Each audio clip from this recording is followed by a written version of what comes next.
చంద్రబాబు నాయుడు ప్రభుత్వం ఏర్పడి 2 సంవత్సరాలు ప్రజలారా పూర్తయింది. గడిచిన ఈ 2 సంవత్సరాల వారి పాలనలో ప్రొద్దుటూరులో మొదలుకుంటే ఇచ్చాపురం వరకు 175 నియోజకవర్గాల్లో కనిపించేది ఒకటే: దోపిడీ, దౌర్జన్యం. ఒక ప్రొద్దుటూరే కాదు, ప్రొద్దుటూరు మొదలుకుంటే ఇచ్చాపురం వరకు దోపిడీ కనిపిస్తుంది, దౌర్జన్యం కనిపిస్తుంది. ఒక్కసారి ఈ పాలనను ప్రజలు గమనించమని నేను అభ్యర్థిస్తూ ఉన్నా. నేను ముగులిత హస్తాలతో వారికి నమస్కరిస్తూ అభ్యర్థిస్తూ ఉన్నా. ఏం కనిపిస్తుంది ఈ రాష్ట్రంలో?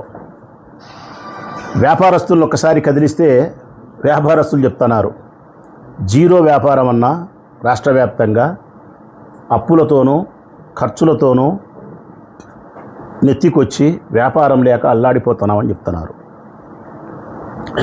ఉద్యోగులను కదిలిస్తే ఈ ప్రభుత్వానికి మేము చేసే పనికి రావాల్సినటువంటి వేతనం కానీ మా యొక్క ప్రయోజనాలు కానీ ఈ ప్రభుత్వం పరిరక్షించలేకుంది.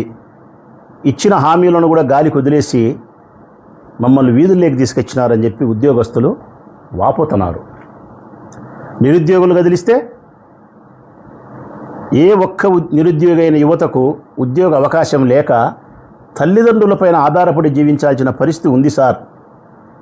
మాకు 30 సంవత్సరాలు వచ్చినా 25 సంవత్సరాలు వచ్చినా తల్లిదండ్రుల యొక్క కష్టం మీద ఆధారపడి బతకాలంటే బహు కష్టంగా ఉందని చెప్పి నిరుద్యోగ యువత చాలా బాధపడుతున్నారు.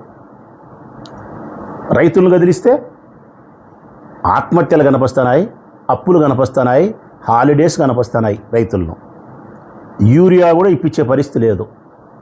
ప్రకృతి వైపరీత్యాల వల్ల సంభవించిన నష్టాన్ని కూడా ఇచ్చే పరిస్థితి లేదు.